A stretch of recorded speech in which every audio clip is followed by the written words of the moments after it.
Looks good. See you, Mingus. Is that a sax player? Oh. Hey, I'm going down to the Beason custom shop. Can you give me a ride? Sure. Thanks for stopping. Hey, man, you look really familiar.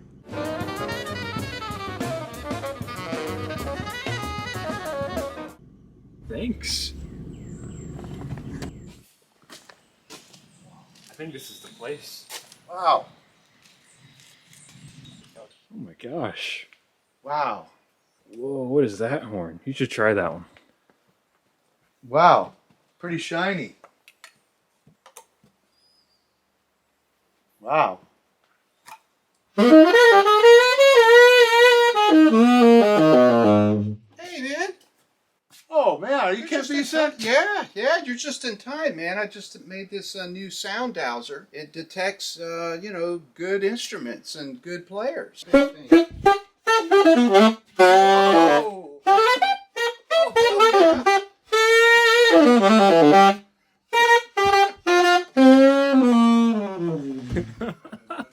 That's about as silly as it could get. This guy spends a lot of time down here in this basement. I get a little worried about him. I do. How many hours a day would you say there, Ken? I'm 7 days a week, and Wow. I start at 9:30. I stop at 6:30. And do you have a bed down here too? Well, I haven't been kicked out yet from the upstairs. It could happen. Huh?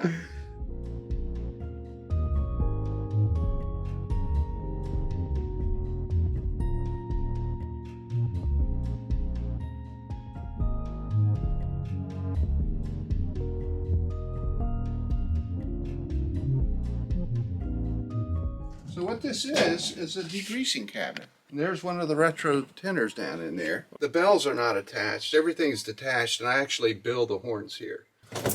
Whoops. So here's the rinse.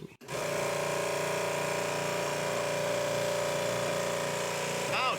Ow! That's pure water. And then when I'm in cleaning mode, I flip this switch, and we get soap. That horn was fully assembled, literally 8 minutes ago. Right before you came. Really? Yeah. All of a sudden, it was like apart. This is going to be a little loud because the air compressor might come on. This is another instrument here that's apart. Nathan the other day asked me how many saxophones I rebuilt, and I thought it was an interesting question. I knew it was quite a bit, so I went through all of my records, and 6,423 and counting. You really took records from the start. Yeah, because what I was interested in is why certain saxophones were so great, and then the next serial number, the horn just sucked. Well, these were made on the same day. What the hell happened, you know? Mm. They should have been burning. So that means procedures were dropped. Something wasn't checked. They didn't do something. Sometimes they even run over by cars, I hear. Sometimes. You know. This is sort of like a fun experiment, and it turned out to be, wow, this is more than an experiment. There's a feel of a Selmer Mark VI that I'm so used to. So I never felt comfortable on other horns because I'm so locked into the feel. Right. You know, there's other horns that sound very, very good, but there's the feel of a Mark VI, so that's what we're trying to go for. A lot of little things we could show. I mean, this is too much stuff for a video. You can actually show some features. You actually could, yeah. Yeah. You know, like, for example, we brought back the side high E. You know, we brought that back. Yeah.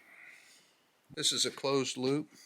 This is the side C, side B flat. So that's what we wanted to do, is bring that back. The low E flat and C paddles are also redesigned and angled slightly downwards, like they have here. They're angled a little bit, and you see how we copied those paddles.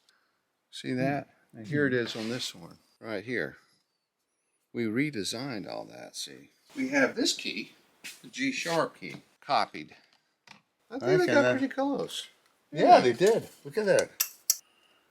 Yeah. Wow. Mm-hmm. How about that? I can't wait to hear them. The necks are actually matched to the horn, like old school. Oh, yeah? I did that with your altos. But the logo. Very proud of that logo because my wife designed that. The pontiff hat sort of thing. We did that. Even something as subtle as moving this. Oh, yeah. We moved the ring up because the balance of the horn with the ring a little lower threw it off a little bit. It made it sort of want to lean this way. So by bringing it up, now it leans back. It has the right balance, and plus the neck strap feels the same height. You know how lazy we are. We don't want to do this. And we got the metal. The metal. We got the metal. The metal? What do you mean? Tell us about the metal, Ken. Yeah. Well, I can tell you a little bit about the metal. I'm not going to give you all my stuff up, but we actually tested several old Mark 6s. Found out what the ratio to copper and zinc is. Oh. And you can do another test and find out what the hardness is. Oh. So that tells you how it was heat treated or not, annealed, this, that, quick quenched, whatever. Wow, you're a And we'll just mastermind. leave it at that. It's a scientific thing. It's not like a hocus pocus. With the keys off, you could really hear the thing ring, right? Oh yeah. Never saw that. Heard that. Man, I can't wait to hear a comparison.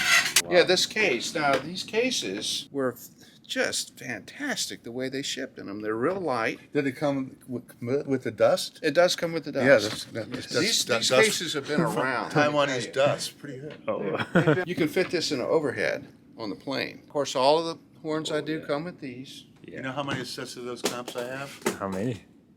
Fair amount. I never use them. So here's, I'm just lazy. and this is done in a vintage bare brass. Ken, do you think there's a difference in resonance or sound in any way between the lacquer or the? I've found that the ones that are bare brass like this blow just a little bit darker, tend to. And the reason why is there's been no buffing at all. It's just the same wall thickness all the way through. Yeah, I've never been able to determine that. There's so many variables. Right.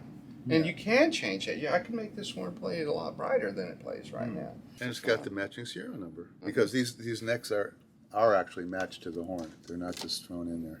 On a Mark 6, there's a nice taper here and a flare on the tone ring. I think it makes the sound sizzle and response faster. And that's why it would be unlikely that we would make necks for other instruments, even Selmers, unless they were being matched to the horn. So we don't just sell them, yeah, try this one. Oh, It's like to me, it's like a cat in a bag. You don't know what you're getting. You're never going to make another Mark 6. That's impossible.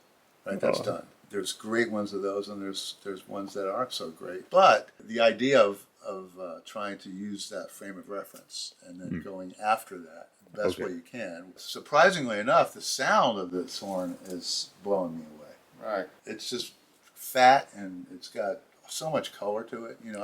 Jazz players want to be able to color the sound, not just loud. You want to be able to, have everything you need, and texture and the ability to go any direction you want. So this is sort of fun because it's doing that, right?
I could play it all day, man.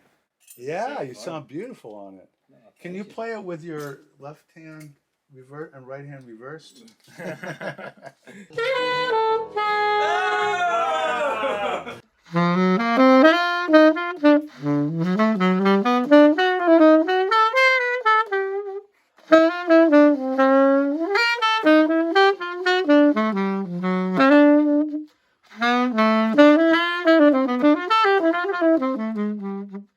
Retro Revival merch? Yeah, we sold one at the NAMM show. Oh, yeah? Yeah, If I was there. we're doing well.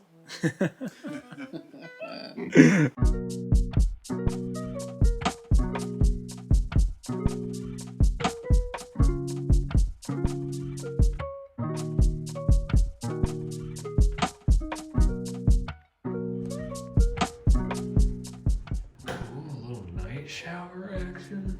Bro, this bathroom's pretty nice. A hair dryer, oh my gosh. Hey, pretty incredible and awesome coffee. Cool curtains, cool little lights. What shape would you call this? Got a little remote action with Netflix, phone action, double pillow action. Anyway, thank you guys so much for 166,000 subscribers. Have a good day.